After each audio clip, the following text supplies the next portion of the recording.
হুম।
আসসালামু আলাইকুম ওয়া রাহমাতুল্লাহি ওয়া বারাকাতুহু।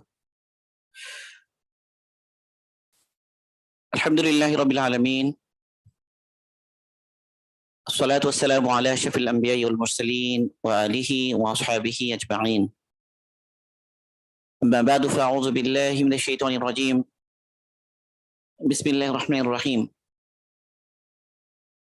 ইয়ারফা'িল্লাহু আল্লাযীনা আমানু মিনকুম ওয়াল্লাযীনা উতুল ইলমা দারাজাত।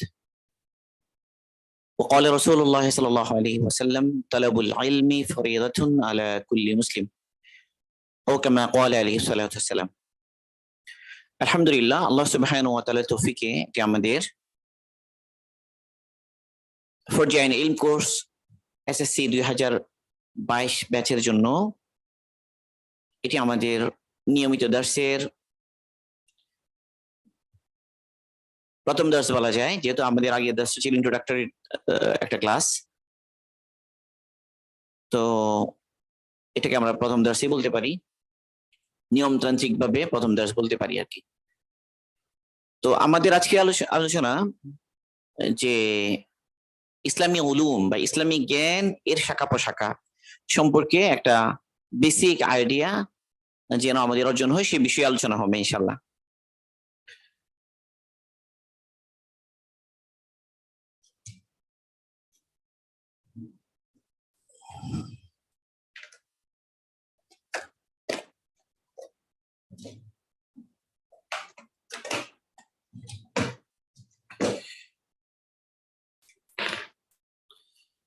তো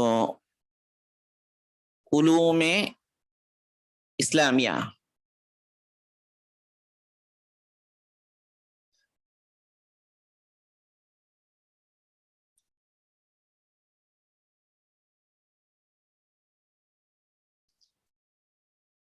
মানে ইসলামী জ্ঞান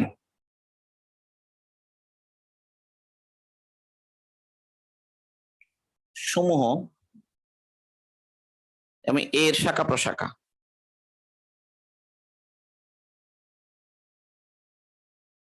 এটি হলো আমাদের আজকের আলোচনার বিষয়বস্তু।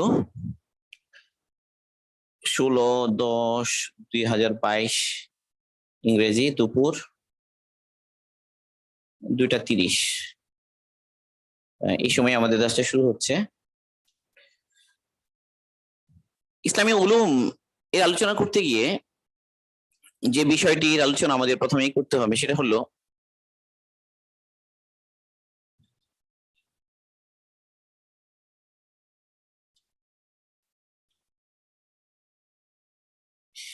ইসলামী জ্ঞান। এটা অর্জন করতে গেলে প্রথম যেই শব্দগুলো আমাদের বেসিক বিষয়গুলো বুঝতে হবে। সেটা হলো যে কোনো বিষয়ের উপরে যে কোনো একটা কাজ করার জন্য, যদি আমরা কাজ বলি বা কাজ বা আমাল বলি, কাজ বা আমাল, তো এই আমালটা শুদ্ধ হওয়া এটা নির্ভর করে সঠিক বুঝের উপর। একে আরবিতে ফাহাম বলা হয়। ফাহাম, ফাহাম, আল ফাহাম। ফাহাম মানে বুঝ। এই সঠিক বুঝটা এটা নির্ভর করে সঠিক জ্ঞানের উপরে। এটাকে ইলম বলা হয়। তাহলে ইলম, ফাহাম, আমাল, সঠিক জ্ঞান, সঠিক জ্ঞানের উপরে সঠিক বুঝ, এবং সঠিক বুঝ অনুসারে সঠিক আমাল। প্রথমে জ্ঞানই যদি সঠিক না হয় তাহলে বুঝ সঠিক হবে না, বুঝ যদি সঠিক না হয় তার কাজ এটা শুদ্ধ হবে না, সঠিক হবে না। এটা তো স্বাভাবিক বিষয় সব ক্ষেত্রেই। একজন ডাক্তার, ধরা যায় কেউ এমবিবিএস পড়ছে 5 বছরের জন্য, 5 বছরের জন্য সে পড়ছে এমবিবিএস। তো এখন হলো এমবিবিএস মেডিকেল সায়েন্সের যে নলেজ, এটা যে নলেজ, তো নলেজ হলো প্রথম বিষয়, যে তাকে সঠিক নলেজ অর্জন করতে হবে, এবং এই নলেজ এর উপরে একটা সঠিক আন্ডারস্ট্যান্ডিং লাগবে।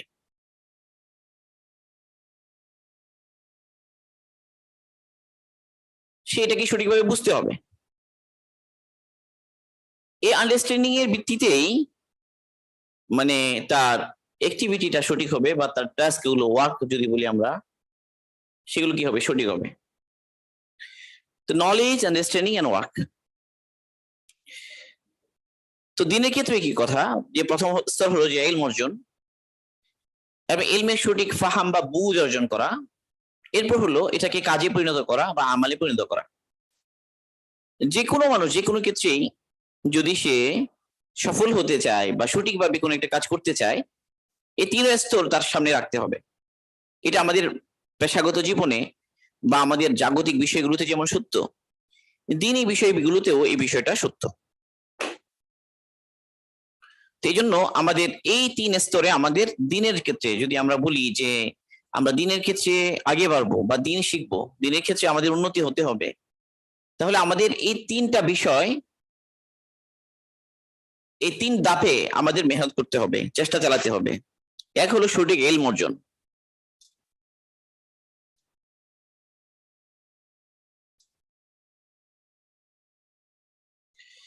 ইলম সঠিক হতে হবে। তো ইলম সঠিক, কিন্তু এটা সঠিকভাবে আমি বুঝলাম কিনা, এটা একটা গুরুত্বপূর্ণ বিষয়। এই বুঝ এটা সঠিক হতে হবে। অনেক সময় একই ইনস্টিটিউটে একজন পড়ে, দুজনেই একই ইনস্টিটিউটে পড়েছে, দুজনে এমবিবিএস ডাক্তার ধরা যাক, দুজনেই 5 বছর পড়েছে, মেডিকেল সায়েন্সের উপর পড়াশোনা করেছে, কি দুইজন সমান বুঝেনি, তার বুঝের মধ্যে তারতম্য হয়েছে। ফলে তাদের প্র্যাকটিসে গিয়ে দুজনের প্র্যাকটিস 2 রকম হচ্ছে। একজন সঠিকভাবে প্র্যাকটিস করছে, তার দ্বারা লোকজন উপকার পাচ্ছে, আরেকজন হয়তো ততটা সঠিকভাবে সে প্র্যাকটিস করতে পারছে না। এটা পার্থক্য হয়ে গেছে বুঝের পার্থক্যের কারণে।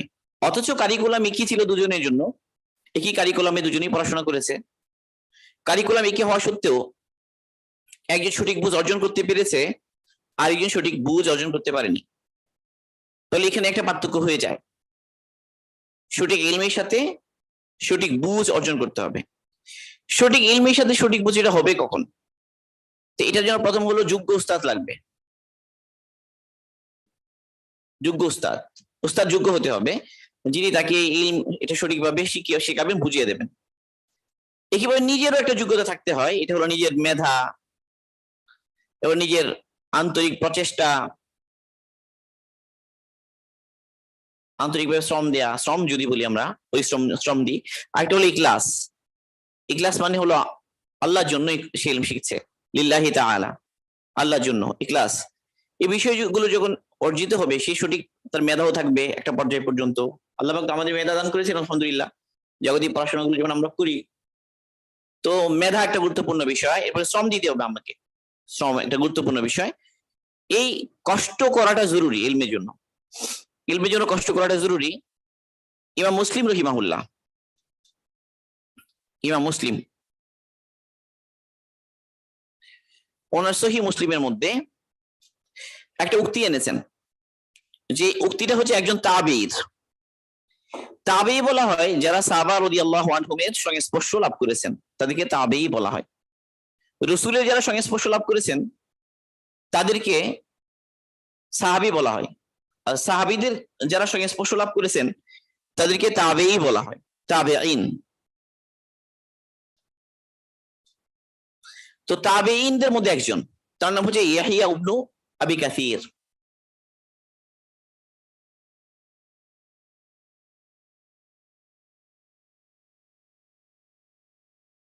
রহিমাহুল্লাহ।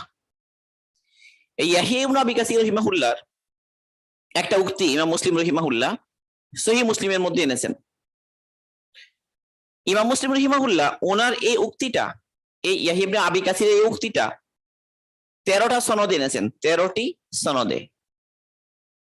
সনদ মানে হলো ইয়াহিয়া ইবনে আবি কাসিরের কথাটা ইমাম মুসলিম পর্যন্ত পৌঁছতে গিয়ে যে ব্যক্তি পরম্পরা, মানে ইয়াহিয়া ইবনে আবি কাসিরের কাছে কে শুনেছে, তার কাছ থেকে কে শুনেছে, তার কাছ থেকে কে শুনেছে, এভাবে লাস্ট ইমাম মুসলিম, এবং ইমাম মুসলিম 13টা সনদে এই কথাটা বর্ণনা করেছেন মুসলিম শরীফে। তার মানে ইমাম মুসলিমের 13 জন উস্তাদ আছেন, 13 জন উস্তাদ। এই কথাটার ক্ষেত্রে ওনার যে কথাটা আমি এখন বলবো সেই কথাটার জন্য ইমাম মুসলিমের 13 উস্তাদ আছে, 13 উস্তাদ থেকে 13 সনদে তিনি কথাটা বর্ণনা করেন, এবং এই 13 উস্তাদের বাড়ি 13 জায়গায়, কারু বসরা, কারু বাগদাদ, কারু হেজাজ, কারু মিসর, কারু কুফা, মানে কারু খোরাসান, এক একজনের বাড়ি এক এক জায়গায়। মানে ইমাম মুসলিম রহিমাহুল্লাহ প্রত্যেকের কাছেই গেছেন, প্রত্যেক এলাকা সফর করেছেন, এবং প্রত্যেকের কাছে ওই ইয়াহিয়া ইবনে আবি কাসিরের কথাটা শুনেছেন। এটা দ্বারা বোঝা যাচ্ছে যে ইমাম মুসলিমও কত কষ্ট করেছেন ইলমের জন্য। বাকি সেই কথাটা কি, যে কথাটা ইমাম মুসলিম এভাবে 13 সনদে বর্ণনা করছেন মুসলিম শরীফে, এটা ইলম অর্জন সম্পর্কিত একটা কথা। সেটা হলো ইয়াহিয়া ইবনে আবি কাসির রহিমাহুল্লাহ বলছেন, তিনি বলছেন লা ইস্তাতাউল ইলমু, লা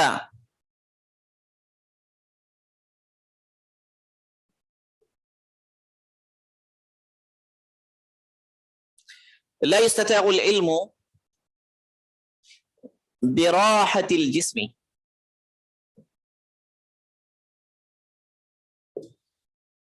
براحة الجسم। এই কথার অর্থ হলো লা মানে না, ইস্তাতাউ মানে সম্ভব হওয়া, সম্ভব নয়, লা ইস্তাতাউল ইলমু ইলম সম্ভব নয় বা ইলম হাসিল করা সম্ভব নয়, বিরাহাতিল জিসমি, জিসম মানে হলো শরীর, রাহাত মানে হচ্ছে আরাম,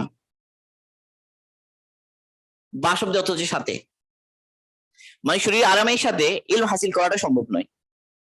লা ইস্তাতাউল ইলমু বিরাহাতিল জিসমি, শরীর আরামের সাথে ইলম হাসিল সম্ভব নয়। তাহলে আমাদের সঠিক ইলম শিখতে হবে, যা শিখবো তা সঠিক হওয়া লাগবে, এটা গুরুত্বপূর্ণ। এবং সেই সঠিক ইলমের সঠিক বুঝ অর্জন হওয়া আমাদের জন্য গুরুত্বপূর্ণ। এখন সেই বুঝ অর্জন করার জন্য আমি বললাম কতগুলো শর্ত, কতগুলো উপকরণ লাগবে। এবার একটা হলো যোগ্য উস্তাদ, 2 নাম্বার হলো যে ইলম শিখতে চাচ্ছে তার প্রচেষ্টা বা শ্রম, 3 নাম্বার হলো তার মেধা, 4 নাম্বার হলো তার ইখলাস বা আন্তরিকতা, সে ইখলাসের সাথে শিখতে চায় শুধু আল্লাহকে সন্তুষ্ট করার জন্য, জাগতিক কোনো লক্ষ্য নাই, জাগতিক কোনো উদ্দেশ্য না, শুধু আল্লাহ সুবহানাহু ওয়া তাআলাকে সন্তুষ্ট করার জন্যই সে ইলম শিখতে চায়। এই শর্তগুলো যদি পাওয়া যায় তাহলে ওই সঠিক ইলম অনুযায়ী সঠিক বুঝ তার তৈরি হবে। তাহলে আমরা আমাদের এই যে 3 ধাপের কথা বললাম, সঠিক জ্ঞান, সঠিক বুঝ, সঠিক আমল বা সঠিক কাজ, তাহলে সঠিক জ্ঞান, এটা থেকে সঠিক বুঝ, এটার জন্য সঠিক বুঝ, এটার জন্য করণীয় বিষয়গুলো আমরা বললাম, শর্তগুলো, যে যোগ্য উস্তাদ, এরপর হলো মেধা, শ্রম, ইখলাস। এখানে আরেকটা বিষয় গুরুত্বপূর্ণ, সেটা হলো ধারাবাহিকতা।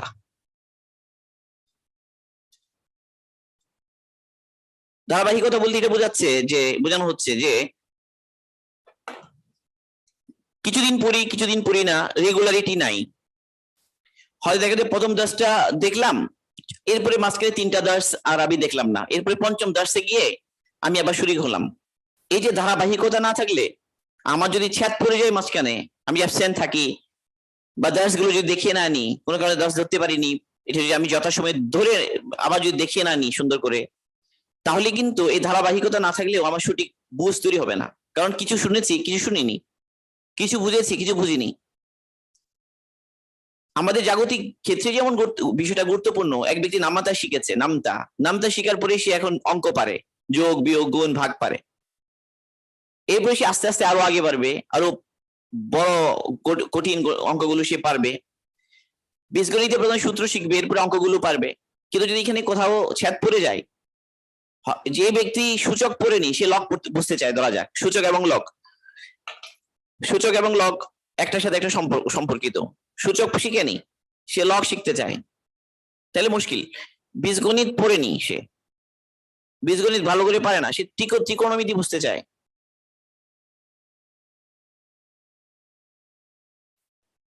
বা সে ক্যালকুলাস বুঝতে চায়। ক্যালকুলাস হলো যে ইন্টারে শুরু হবে, ক্যালকুলাস বুঝতে চায় ম্যাথের মধ্যে। তাহলে এই ধারাবাহিকতা না থাকলে সে আসলে গণিতের যে বুঝ, এটা তার অর্জন হবে না। টেলম হাসিল করতে গেলে কি কথা, তাকে ধারাবাহিকতা রাখতে হবে। এই ধারাবাহিকতা না থাকলে সে শিখতে পারবে না। যে নামটা শিখেনি তার জন্য যেমন অঙ্ক করা কঠিন হয়ে যাবে, কিন্তু নামটা একসময় আর লাগবেও না।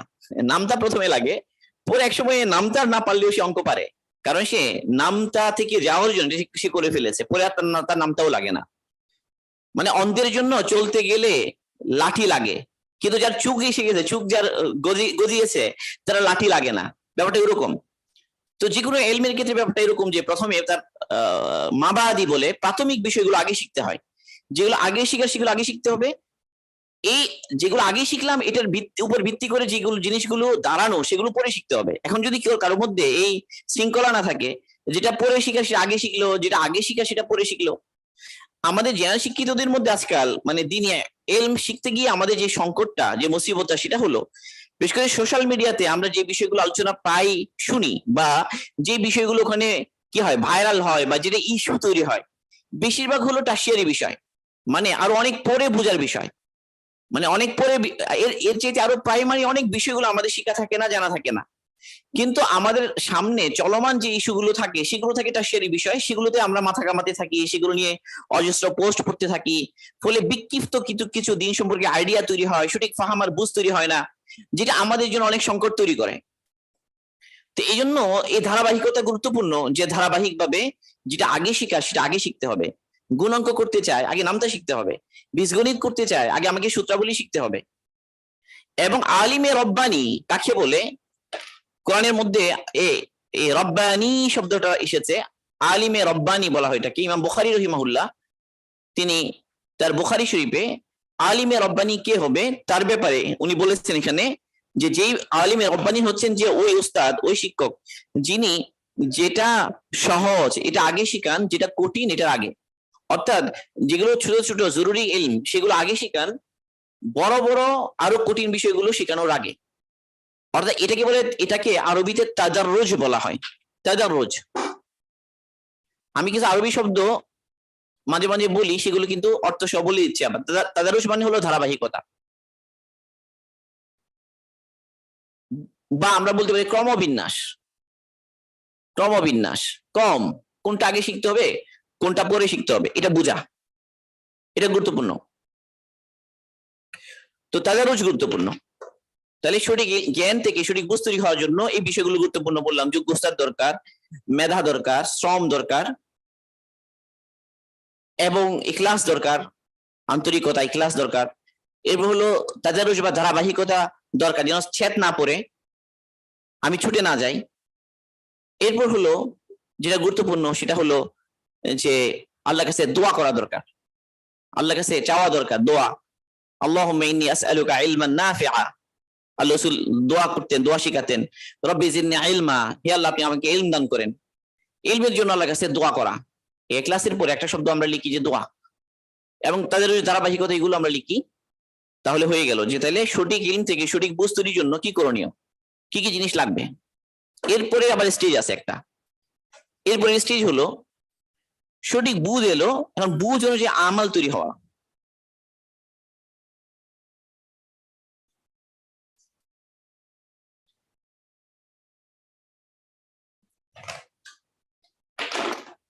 তাহলে সঠিক বুঝ এটা কিন্তু মানে একদম সেন্ট্রাল, সবচেয়ে গুরুত্বপূর্ণ। এটা থেকে সঠিক আমাল,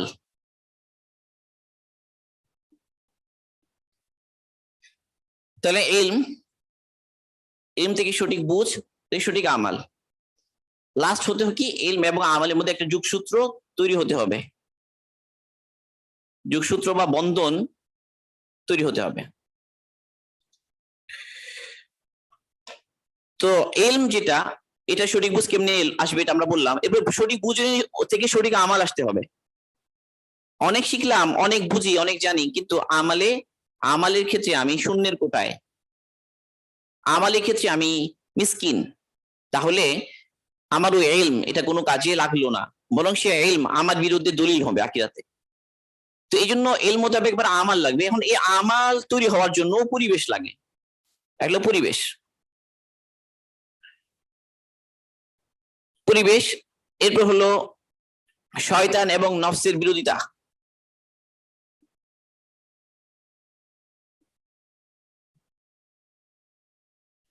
এই শয়তান এবং নফসের বিরোধিতা এটাকে মুজাহাদা বলা হয় আরবিতে।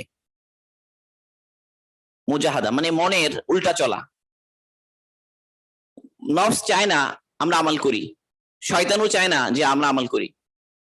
তাহলে একটা হলো পরিবেশ দরকার, আমালে একটা পরিবেশ, আমার ঘরে, আমার এলাকাতে বা আমার ক্যাম্পাসে, যেখানে আমি পড়াশোনা করি, আমার হোস্টেলে যেখানে আমি থাকি, সেখানে একটা আমালের একটা পরিবেশ তৈরি করতে হবে আমালের।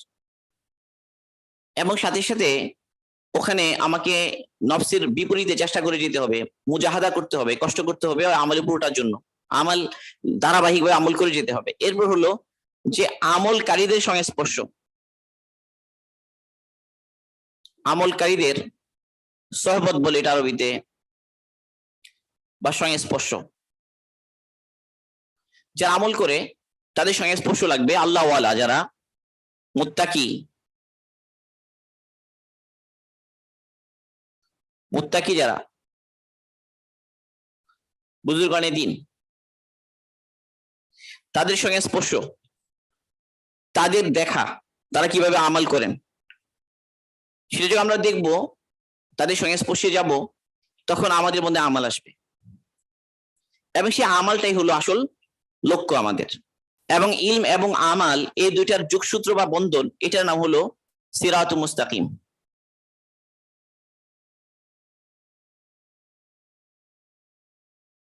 সরল পথ। সিরাতুল মুস্তাকিম মানে কি? সরল পথ। ইলম এবং আমাল এটা যোগসূত্র। এটা সূরাতুল ফাতিহার ব্যাখ্যার মধ্যে আছে, সুন্দর। সেটা আমি আজকে আর বলছি না, হয়তো সামনে আমরা আমাদের আলোচনার মধ্যে বিষয়টা আসবে। তাহলে এই এই চেইন যেটা বললাম, যে সঠিক ইলম, সঠিক ইলম থেকে সঠিক বুঝ, সঠিক বুঝ থেকে সঠিক আমাল, এখানে প্রতি স্তরে আমাকে মেহনত করতে হবে, চেষ্টা করতে হবে, পরিশ্রম করতে হবে, ক্লাসের সাথে দোয়া করতে হবে আল্লাহ পাকের কাছে হেদায়েতের জন্য, সঠিক ইলমের জন্য, ইমানের জন্য, আমালের তৌফিক পাওয়ার জন্য, নফস এবং শয়তানের বিরুদ্ধে যেন আমরা বিজয়ী থাকতে পারি, এই জন্য আল্লাহ পাকের কাছে দোয়া করতে হবে।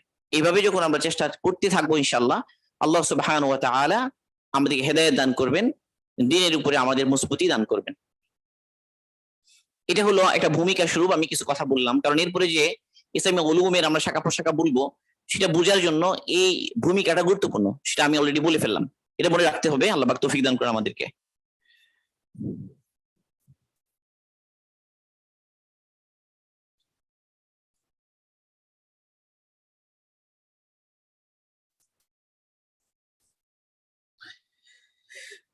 এরপর যে আমরা ইসলামিক জ্ঞানের যে শাখা প্রশাখাগুলো আমরা দেখি, তাহলে এখানে প্রথম কথা হলো যে ইমানিয়া, এবারে ইবাদা, এরপর হচ্ছে মুআমালাত,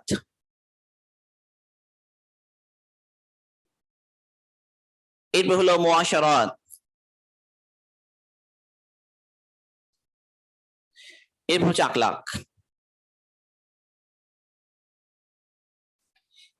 এই 5টা বিষয় গুরুত্বপূর্ণ।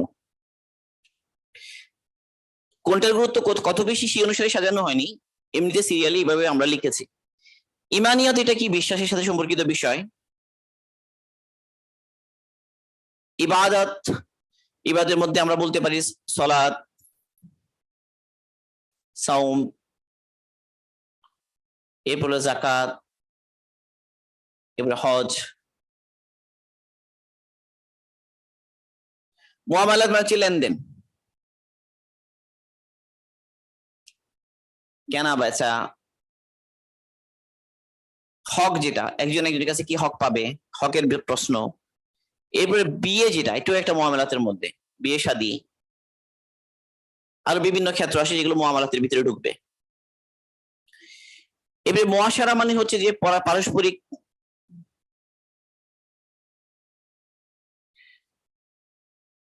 ব্যবহার, আচরণ, কাউকে কষ্ট না দেওয়া, যেন আমার কথা কাজে।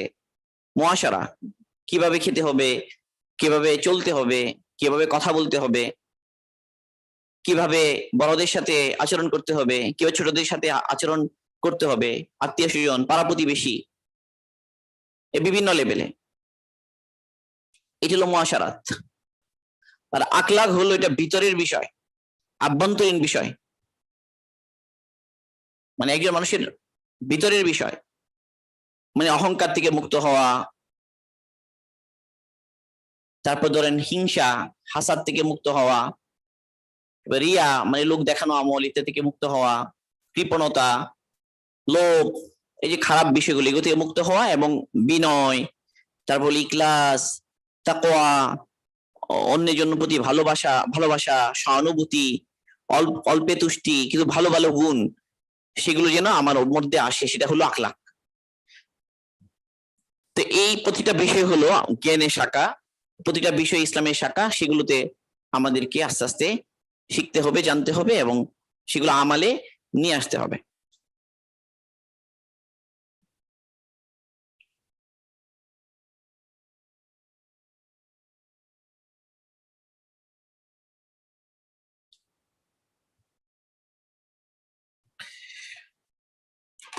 এরপর যে বিষয়টা গুরুত্বপূর্ণ, যে আমাদের শাখাগত মাসাইল যেগুলো আমরা বলেছি, শাখাগত আমাল, আমরা তাহারাত বলি বা ইবাদত বলি, তো এটার যে মাসাইল, বিভিন্ন মাসাইল আমরা যে বলি না, এটাকে আরেকটা শব্দে বলে, সেটা হলো ফিক। একটা হলো আমাদের বিভিন্ন আমলের দলিল, তাই না? দলিল, দলিল বলি না, দলিল হচ্ছে 4টা বড় দলিল আছে, যে কোরআন একটা, হাদিস, এবারে ইজমা মানে সাহাবাদের সম্মিলিত সিদ্ধান্ত, এক ঐক্যমত যেটা। এগুলো কিয়াস মানে হলো চিন্তা বা গবেষণা করে একটা সিদ্ধান্তে আসা। এই 4টা হলো মানে উৎস আর কি, ইসলামিক জ্ঞানের উৎস।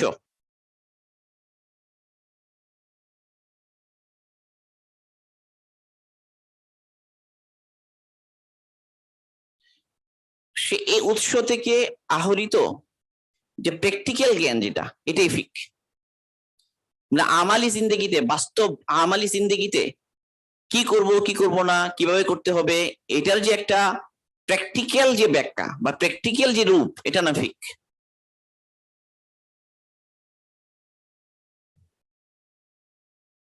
এবং ফিকের উৎস হচ্ছে যে এগুলো কোরআন, হাদিস বা কিয়াস।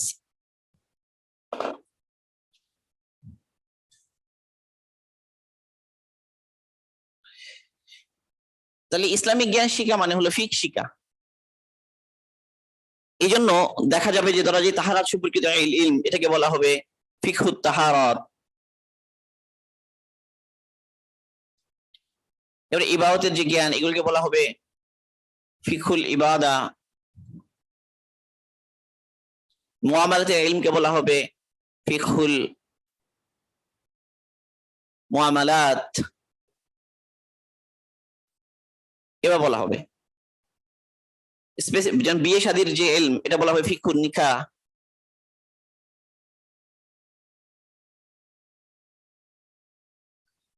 তো এইভাবে আসতে থাকবে বিভিন্ন বিষয়ে, ফিক শব্দটা ব্যবহার হতে থাকবে এভাবে, ফিক। এখন ফিকের সংজ্ঞা কি, কাকে বলে ফিক, এবং ফিক শিকার স্তর কি, কিভাবে আমরা ফিক শিখবো। একটা মানুষকে আমরা ইসলামী যে জ্ঞান ফিক, এটা আমরা ফিক আল ফিকহুল ইসলামী, এটা কেমনে শিখাবো। এটা শিকার ক্ষেত্রে 3টে স্তর আছে। তাহলে ফিক বা ইসলামিক জ্ঞান অর্জনের 3 স্তর।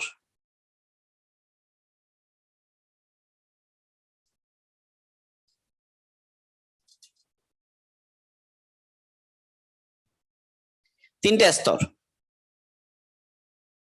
এক স্তরকে বলা হয় আল ফিকহুল মুজাররাদ। আমি বিস্তারিত ভাবে ব্যাখ্যা করে করে বুঝাবো, মানে ভয় পাওয়ার কিছু নাই, টার্ম দেখে টার্ম শুনে ভয় পেও না। এবার আল ফিকহুল মুদাল্লাল। 3 নম্বর হচ্ছে আল ফিকহুল মুকারান।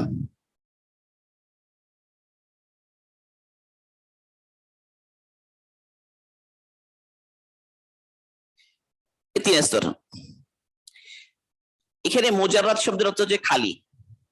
খালি মানে কি, কোত্থেকে খালি, দলিল থেকে খালি। মানে একজন মানুষ প্রথম প্রথম একজন মানুষ ইসলাম কবুল করেছে, বা একজন মানুষ ইসলামিক জ্ঞানের একদম প্রাথমিক স্তরে আছে, নতুন মানুষ কিচ্ছু জানে না, তাকে এখন ইসলামিক জ্ঞান শিখাতে হবে। তো শিখানোর সময় তাকে আমরা দলিল শিখাবো না, কি শিখাবো না, দলিল শিখাবো না। দলিল ছাড়া তাকে আমরা শিখাবো। আমরা বলবো যে অজুর ফরজ 4টি, অজু ভঙ্গের কারণ 7টি, নামাজের ফরজ 13টি, বাইরে 7টি, ভিতরে 6টি, এই যে আমরা বলি এইভাবে। গোসলের ফরজ 3টি, এই যে আমরা শিখি, এটাকে বলে আল ফিকহুল মুজাররাদ। মানে এখানে দলিল বলা হয় না। গোসলের ফরজে 3টা, দলিল কি, এ দলিল বলা হবে না। অজুর ফরজে 4টি, এই 4টি হওয়ার দলিল কি, দলিলটা প্রথমে শেখানো হবে না। কারণ একজন নতুন মানুষকে যদি দলিল শিখিয়ে শিখিয়ে যদি এভাবে সবকিছু শেখানো হয়, তাহলে তার জন্য ইসলাম কঠিন মনে হবে। সে বলে ইসলাম এত কঠিন। একজন নতুন মুসলমান হলো, তাকে যদি আমরা তাকে সিম্পলি বলবো যে তুমি অজু এভাবে করবে, গোসল এভাবে করবে, সালাত এভাবে আদায় করবে, সিম্পলি আমরা ইজি ভাবে শিখিয়ে দিব, এখানে তাকে আমরা দলিল আদিল্লাহ শিখাবো না। এটার নাম হলো আল ফিকহুল মুজাররাদ। তাহলে সব মানুষকে ফিক শিখতে হবে, মাসলা মাসাইল শিখতে হবে, যার জন্য যতটুকু দরকার। এই যে শিখতে গিয়ে সে দলিল দলিল এখন ওই দলিল বোঝার পিছনে পড়বে না, কারণ দলিল বোঝার তো একটা যোগ্যতা, সবাই দলিল বুঝে না। একজন রোগী ডাক্তারের কাছে চিকিৎসা নিতে চায়, এখন যদি সে ডাক্তার সাহেবকে বলে যে ডাক্তার সাহেব আপনি দলিল সহ আমাকে বুঝিয়ে বলতে হবে কেন এই ওষুধ আমার খেতে হবে, তখন কিন্তু এই রোগীরা চিকিৎসা হবে না। কারণ এটা তার তো বোঝার একটা যোগ্যতা লাগবে, সে তো বুঝবেও না সবকিছু। আবার ডাক্তারের জন্য কঠিন তাকে বোঝানো সব বিষয়গুলো। একটা শিশু শ্রেণীর ছেলে, তাকে যদি সে যদি বলে যে আমাকে বীজগণিত গুলো আপনি পড়িয়ে দেন, তাহলে তো তাকে পড়ানো যাবে না, যে তার এই পর্যায়ে সে পৌঁছে নাই। স্তর গুরুত্বপূর্ণ। যে আমরা যারা এখন আলহামদুলিল্লাহ আমরা এসএসসি পরীক্ষা দিয়েছি, বেশিরভাগ আমরা ইসলামিক জ্ঞান বা ইলমের জন্য প্রথম সময় দিচ্ছি, তো আমরা এখন এই প্রথম স্তরে আছি আল ফিকহুল মুজাররাদ। এখন আমরা দলিল শিখবো না। হ্যাঁ, কখনো কখনো কিছু কিছু দলিল বলা হয় মনের প্রশান্তির জন্য, হয়তো কখনো কখনো কোথাও কোথাও বলা হবে, তো সেগুলো খুবই কম, সীমিত একটা পর্যায়ে। অধিকাংশ ক্ষেত্রে আমরা দলিল শিখবো না, বরং মূল মাসাইল গুলো শিখবো, সহজে এগুলো শিখা আমাদের উদ্দেশ্য। এই লেভেলকে বলা হয় আল ফিকহুল মুজাররাদ। এরপরে আরেকটা হলো আল ফিকহুল মুদাল্লাল, মানে দলিল সহ ফিক শিখা, দলিল সহ। আল ফিকহুল মুজাররাদ মানে এটা দলিল নাই যে তা না, দলিল আছে কিন্তু দলিল লেখা হচ্ছে না, মানে সেটা প্রাথমিক স্তরের মানুষের জন্য লেখা হয়েছে, ওখানে দলিল লেখা হয় না। দলিল লেখা হয় না মানে দলিল নাই তা না, দলিল আছে কিন্তু দলিল লেখা হচ্ছে না, সে দলিল বুঝবে না বলে, বা তার জন্য দলিল সহ শেখানো তার জন্য কঠিনের জন্য। এটা আল ফিকহুল মুজাররাদ। এরপর যদি সে আরো একটু যোগ্যতা তার তৈরি হয়, তো যোগ্যতা কি, এগুলো আরবি ভাষা বোঝা, ধরা যাক আরবি যে বুঝেই না, তাই কোরআন হাদিস কেমনে বোঝানো সম্ভব, কোরআন হাদিস থেকে দলিলটা কেমনে বের হয় এটা তাকে কেমনে বোঝানো সম্ভব, কোরআন হাদিসই বুঝে না, আরবি পারে না। তাই আরবি শিখা, আরবি সহ আরো অনেকগুলো উলুম এখানে লাগবে, উসুলুল ফিক, উসুলুল তাফসীর, উসুলুল হাদিস, এই ধরনের বিভিন্ন শাখাগত বিষয়গুলো তার জানতে হবে। এগুলো সব যখন সে জানবে তখন তার একটা যোগ্যতা তৈরি হবে, তখন তাকে সে দলিল বুঝবে, তখন তাকে দলিল সহ শেখানো হবে। মাদ্রাসাতে যে পড়ানো হয় নিচের দিকে ছেলেদেরকে শুধুমাত্র আল ফিকুল মুজাররাদ পড়ানো হয়, মানে দলিল ছাড়া শুধু মাসাইল শেখানো হয়। যখন সে অন্য অন্য জ্ঞানগুলো, যখন অন্য বিদ্যাগুলো যখন সে অর্জন করে, আরবিতে তার দক্ষতা আসে, অন্যান্য বিষয়গুলো তার মধ্যে বুঝে আসে, তখন তাকে দলিল সহ শেখানো হয় একটা পর্যায়ে। এটাকে আল ফিকুল মুদাল্লাল বলা হয়। তাহলে আল ফিকুল মুদাল্লাল কে পড়বে? যার একটা যোগ্যতা অর্জন হয়েছে। যার যোগ্যতা অর্জন হয়নি তাকে যদি আমি আল ফিকুল মুদাল্লাল শিখাই তাহলে একটা পেরেশানি হবে, সে বেচারা বুঝবেও না, একটা অসন্তুষ্টি তৈরি হবে, একটা পেরেশানি তৈরি হবে। অনেক সময় আমাদের সোসাইটিতে, আমাদের সমাজে দিনই বিষয়ে যে ইখতিলাফ গুলো তৈরি হয়, এই ইখতিলাফ গুলো তৈরি হয় এই জন্য যে লোকটা যতটুকুর তাকে তার চেয়ে বেশি দেয়া হয়েছে, ওই ছেলের তো এতটুকু বোঝার যোগ্যতা নাই, অত তাকে ওইভাবে বলা হয়েছে দলিল দিয়ে, তো ফলে বেচারা বুঝে নাই, বেচারা ফলে একটা অস্থিরতা তৈরি হয়েছে, অসন্তুষ্টি তৈরি হয়েছে, এই অনেক মতবিরোধ ইত্যাদি। তো এগুলো নিয়ে সে হয়রান হয়ে গেছে, কেউ কেউ কেউ কেউ হতাশ হয়ে গেছে যে এত কঠিন, এত ভেজাল, এত ইখতিলাফ, এত বিরোধ, এগুলোতে আমরা নাই, ফলে সে ইসলাম থেকেই বাইরে চলে গেল, আল্লাহ মাফ করুন, না বোঝার কারণে। তাহলে দলিল তো এটা বোঝার জন্য একটা পর্যায়ে আছে এবং তার জন্য কিছু প্রাইমারি যোগ্যতাও দরকার। সেই যোগ্যতা অর্জন হলে সে দলিল শিখবে, এটাকে বলা হবে আল ফিকুল মুদাল্লাল। এরপরে আরো অনেক যোগ্যতার পরে আরেকটা স্তর, সে আল ফিকুল মুকারান। মুকারান মানে তুলনামূলক ফিক, এটা হবে। তাহলে আল ফিকুল মুদাল্লাল হলো দলিল নির্ভর ফিক,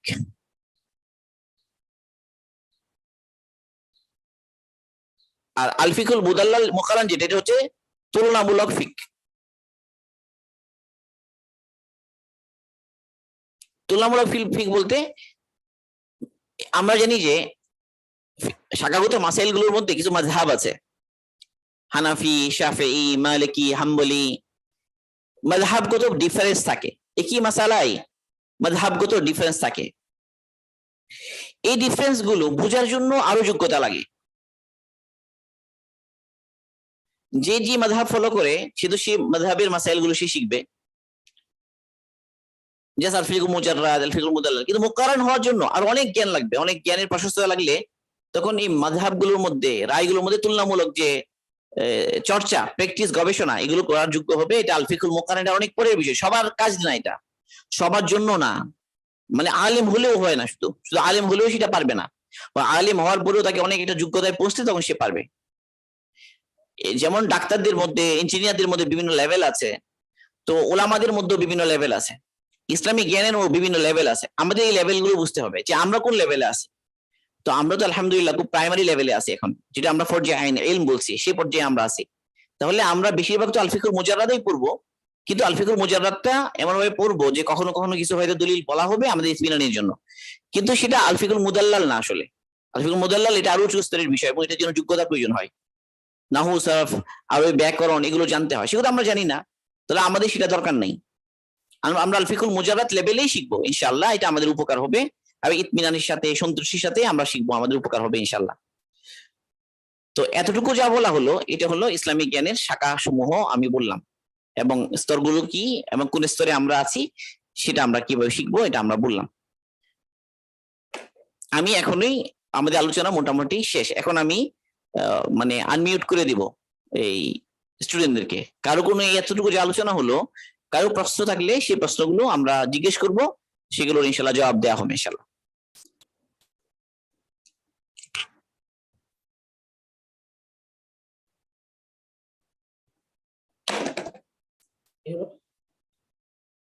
প্রশ্ন উত্তর পর্ব।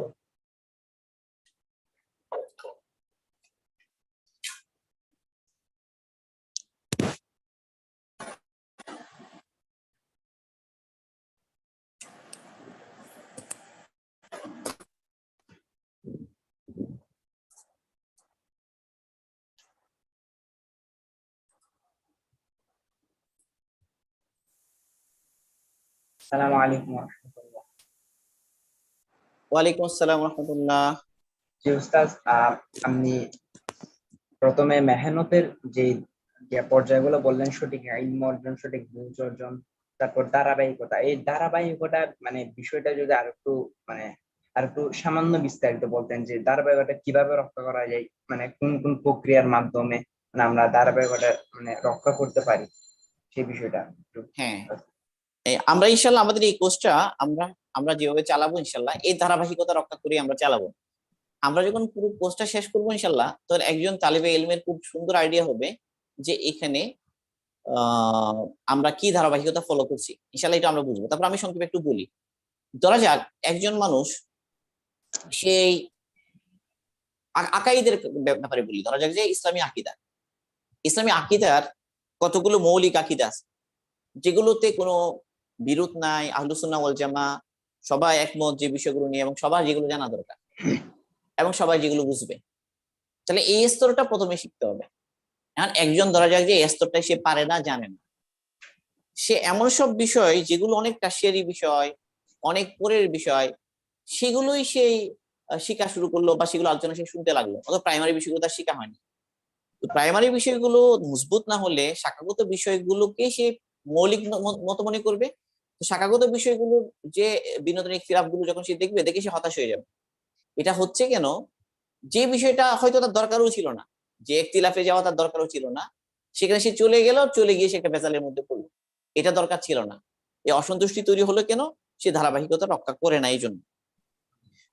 তো এই জন্য অনেকের কিতাব লেখা, অনেক লেখক কিতাব লিখেন, কিতাব লিখতে গিয়েও কি করে ফেলেন, অনেক সময় তারা এই ধারাবাহিক রক্ষা করেন না। ফলে একটা কিতাব হলো দাদা যে প্রাইমারি স্টেজের লোকজনের জন্য লিখছেন, কিন্তু সেটা হয়ে গেল উচ্চস্তরের লোকের জন্য।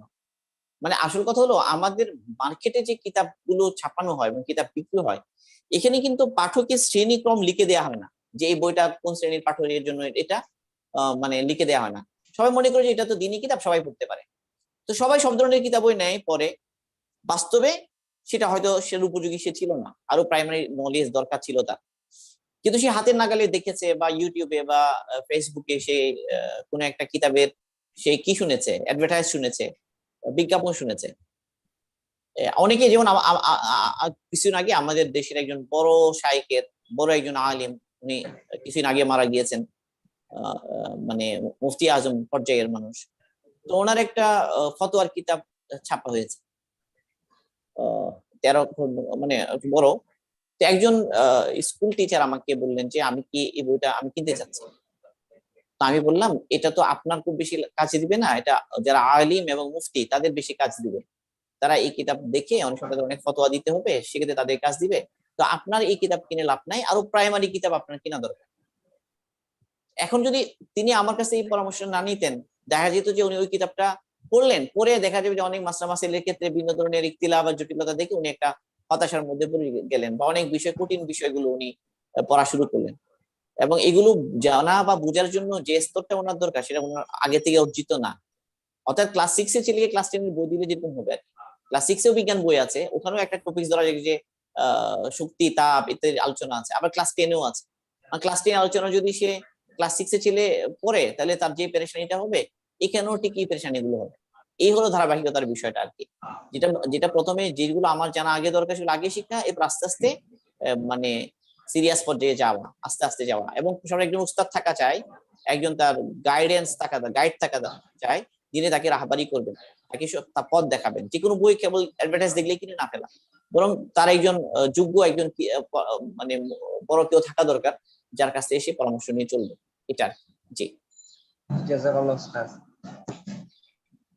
এরপরে এখানে জি জি হ্যাঁ, হচ্ছে যে কি মানে ইলম অর্জনের ক্ষেত্রে আমাদের ইস্তিকামত কতটুকু প্রয়োজন? হ্যাঁ, ইলম হাসিলের ক্ষেত্রে ইস্তেকামাত বলতে, ধরা যাক যে এখন আমরা একটা কোর্স শুরু করেছি আলহামদুলিল্লাহ। তো এই কোর্সটা যদি আমরা কন্টিনিউ করতে চাই, তো এটার জন্য একটা ইস্তেকামাত দরকার এতটুকু যে নিয়মিত আমি ক্লাসগুলো করব, এগুলো যদি পারি আমি একটু নোট করব, নোট করে একটু বাসায় পড়লাম, বা আমার কোনো কাছাকাছি যে আমার কোনো বন্ধু থাকে যে ওই কি কোর্সে আছে, তার সাথে আমি একটু ডিসকাস করে নিলাম। তো এইভাবে এইভাবে কি হতে পারে, আমরা এই কোর্সের মধ্যে দৃঢ় থাকতে পারি। মানে আমার জরুরি ইলমগুলো শেখা লাগবে, শিখে আমি আস্তে আস্তে আমলে উঠতে হবে সেগুলো। এবং আমার কোনো একজন গাইড যদি থাকে সবচেয়ে ভালো, তার কাছে আমি পরামর্শ নিয়ে চললাম, এইভাবে আর কি। এখন দেখা যায় যে কি আমাদের মধ্যে মানে প্রথম দিকে ক্লাস করার যে স্পিরিটটা থাকে পরবর্তীতে ধীরে ধীরে কমতে থাকে বা আগ্রহটা আমরা হারাতে ফেলি, এটার কারণ কি বা এটা থেকে আমরা উঠে আসবো উঠে কিভাবে? আসার জন্য সবচেয়ে গুরুত্বপূর্ণ হলো যে নিয়মিত পরীক্ষাগুলো দিতে থাকা। ওই যে সাপ্তাহিক যে আমরা এই জন্য পরীক্ষা নিব, এই পরীক্ষা দিতে গেলে তো একটু পড়াশোনা করতে হবে। তো এটা যদি পরীক্ষা দেব এবং আমরা পরীক্ষা ভালো করব, এই জন্য আমি চিন্তা করেছি যে কিছু পুরস্কারও রাখবো পরীক্ষাগুলোতে, এই জন্য যে স্টুডেন্টদের জন্য একটা আগ্রহ বাকি থাকে। তার মধ্যে যে একটা আমাদের যেমন আহ, একটা কম্পিটিটিভ যদি একটা আমাদের মধ্যে ইয়ে আছে, মেজাজ তৈরি হয়। যেমন আমাদের সাধারণত একাডেমিক পড়াশোনার মধ্যে থাকে যে আমি ভালো করব, আমি ফার্স্ট হবো, আমি এই পরিমাণ নাম্বার পাবো, এটা একটা থাকে। এটা যদি এখানেও আমরা তৈরি করতে পারি ইনশাল্লাহ, তো এটা দেখা যাবে যে ধরে রাখা সম্ভব হবে। বাকি আল্লাহর কাছে দোয়া করতে হবে, চেষ্টা করতে হবে, দেখা যাক না কতটুকু হয়। জাযাকাল্লাহ। এরপরে আব্দুল্লাহ ইবনে মাসউদ, ইমরান, ফারহান, রহমান প্রত্যেকেই হাত তুলে আছেন। বলেন কে কে আগে বলুন। আব্দুল্লাহ ইবনে মাসউদ, জি বলেন। জি আব্দুল্লাহ।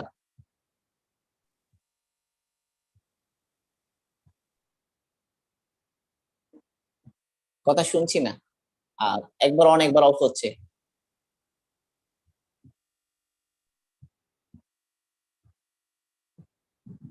আরেকজন বলি, আর আর কার কোশ্চেন থাকলে।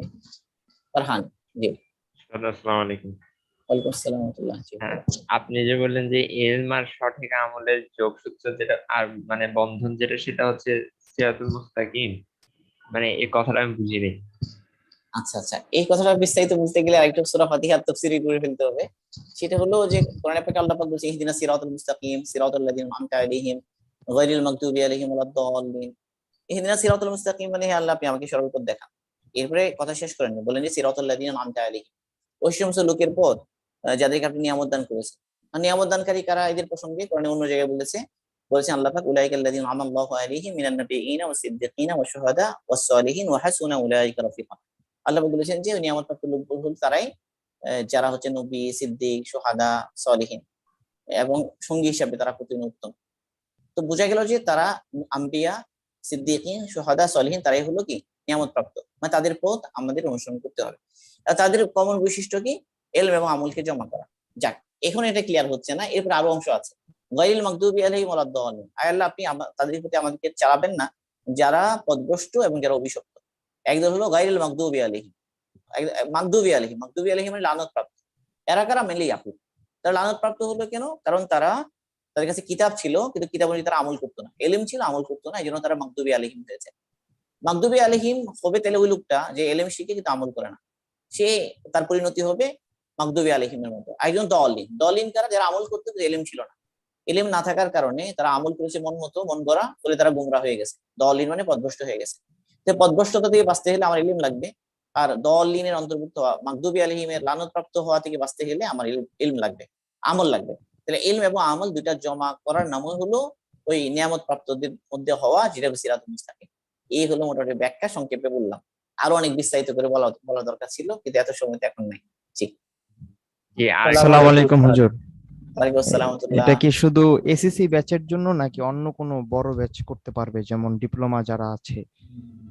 আমার কথা হচ্ছে যে আমাদের ক্লাস রুটিনটা যদি কেউ ফলো করতে পারে, হ্যাঁ। ক্লাস রুটিনটা ফলো করতে তার কোনো অসুবিধা না হয়, সে করতে পারবে। কিন্তু হুম, যদি তার ক্লাস থাকছে ওই সময়, তার একাডেমিক পড়াশোনার চাপ, মানে আমরা আসলে ফ্রিদের জন্য, মানে এসসি পরীক্ষা দিয়ে যারা ফ্রি হয়ে গেছে হুম, হুম। তাদেরকে সামনে রেখে আমরা রুটিনটা বানিয়েছি যেন তারা সহজে অ্যাটেন্ড করতে পারবে বলে। আচ্ছা কারণ আচ্ছা। অন্যদের তো ক্লাস থাকে ভিন্ন ধরনের, তাদের এই জন্য আমরা একটা একটা বিব্রতকর কোশ্চেন আমাদের জন্য যে সবার জন্য কিনা।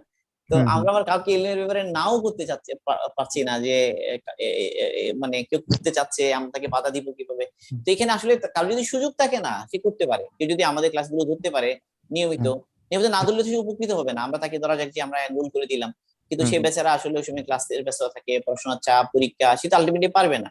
তো হুম, তার হুম। জন্য একটা লোড হয়ে যাবে। তো একটা মানুষকে একটা লোডের মধ্যে ফেলে ফেলে তো আমরা কষ্ট দিতে চাই না, এই আর কি। কিন্তু এর মধ্যে যদি কেউ পারে, কোনো জি অসুবিধা নাই, তাহলে সে করলো, কোনো অসুবিধা নেই।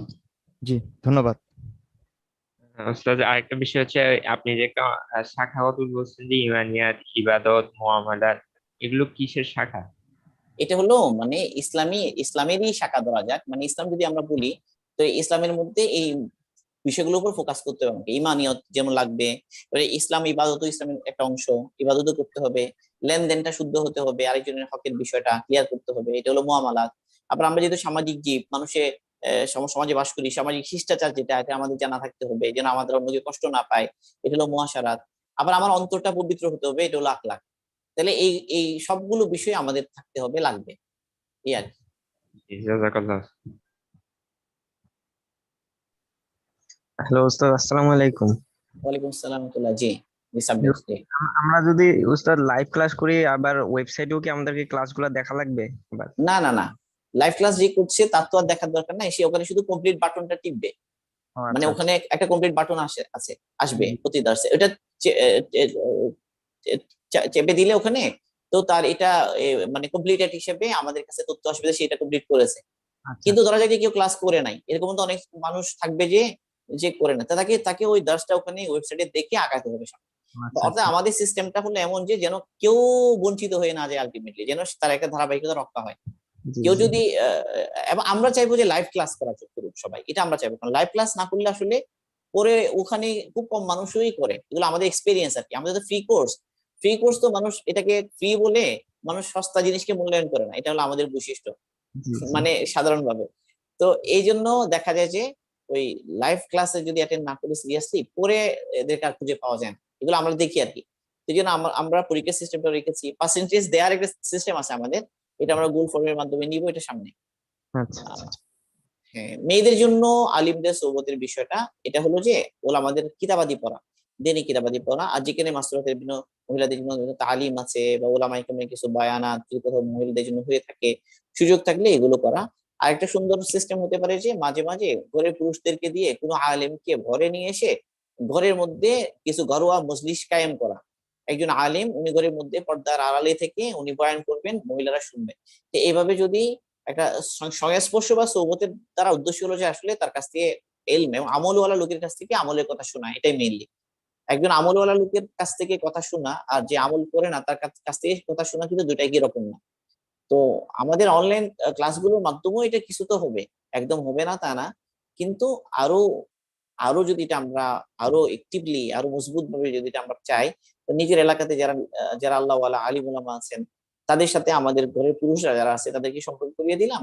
তারা মাঝে মাঝে আমাদের ঘরে ওলামাদেরকে নিয়ে আইলেন, তাদেরকে দিয়ে কিছু কথা বলালেন, আমরা শুনলাম, এরকম আর কি। এরকম একটা পরিবেশ তৈরি করা গেলে ইনশাল্লাহ সম্ভব। এটা আগে জামানায়ও ছিল। জি। আসসালামু আলাইকুম। ওয়ালাইকুম আসসালাম, আমান, জি। জি শেখ, আমরা যে এখন ক্লাসটা করলাম, তো এটা কি এখন গিয়ে ওয়েবসাইটে কমপ্লিট এটা দিয়ে দিতে হবে নাকি না পরবর্তীতে না দিলেও না না, হবে? এখনো দিতে হবে তা না।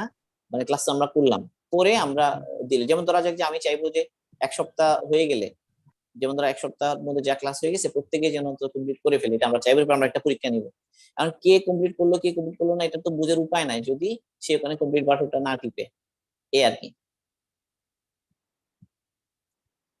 এখনোই তো আমরা দিব না, আমরা যেমন ধরা যে আজকে ক্লাসটা হচ্ছে অ্যাড হবে রাতে, রাতে add হলে মোটামুটি এই সপ্তাহের মধ্যেই কমপ্লিটটা করে নিলে হয়ে যাবে। জাযাকাল্লাহ। আসসালামু আলাইকুম। ঠিক আছে, রহমতুল্লাহ, জি।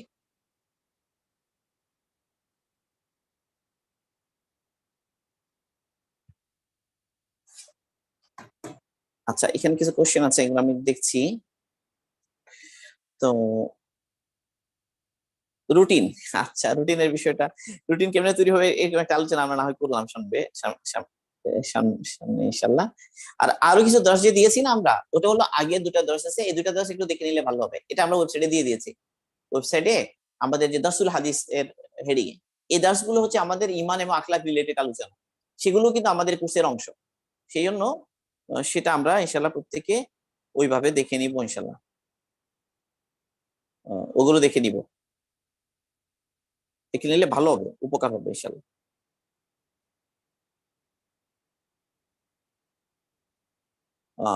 লা ইস্তাতাউল ইলমু বিরাহাতিল জিসমি, এটা হলো পুরো লাইনটা। লা ইস্তাতাউ মানে সম্ভব নয়, আল ইলম, ইলম মানে জ্ঞান, জ্ঞান হাসিল করা সম্ভব নয়, বিরাহাতিল জিসমি শরীরে আরামের সাথে, মানে আরামে ইলম আসে না, ইলমের জন্য কি করতে হয়, কষ্ট করতে হয়।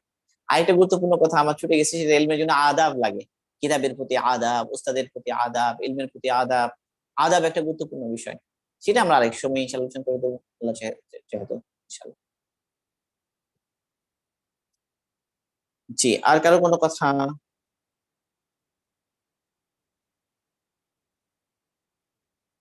জি। কেউ যদি দাসগুলো নোট করতে পারে, হ্যাঁ বাড়ির কাজ হিসেবে যদি করে কেউ নোট করতে পারে জমা দিলে তো ভালো, ইনশাআল্লাহ জমা দিলে ভালো।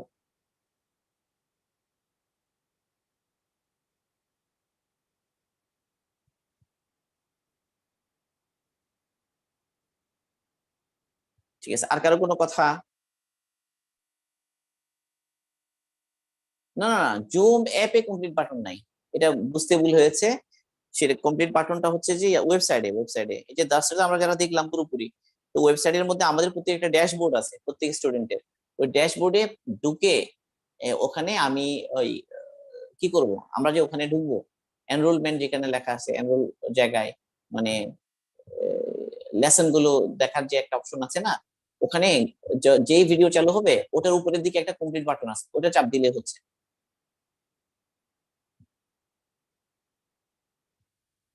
হ্যাঁ ইনশাল্লাহ, দুনিয়া বিজ্ঞানের সাথে পড়াশোনা কেমনে ব্যালেন্স করবেন, জি জি অবশ্যই, এটা একটা আলোচনা গিয়েছে। জি, নোট গুলো ওয়েবসাইটে পাবো এখন, হ্যাঁ ওয়েবসাইটে আসলে আমার পক্ষে আবার সব দর্শ তো নোট করা সম্ভব না। আমাদের আগের অন্যান্য কোর্স গুলোতে যেটা হয় যে ছাত্রছাত্রীরা নিজেরাই নোট করে করে আমাদের জমা দেয়, জমা দিলে আমরা সেগুলো কি করি, সেগুলো ওই সম্পাদনা করে আমরা ইয়াতে দিয়ে দিই।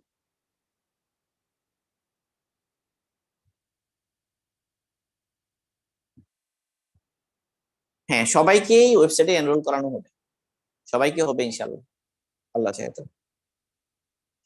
হ্যাঁ আদাবের বিষয়টি নিয়ে বিস্তারিত ক্লাস আছে আমাদের, সব বিষয়ে বিস্তারিত ক্লাস থাকবে।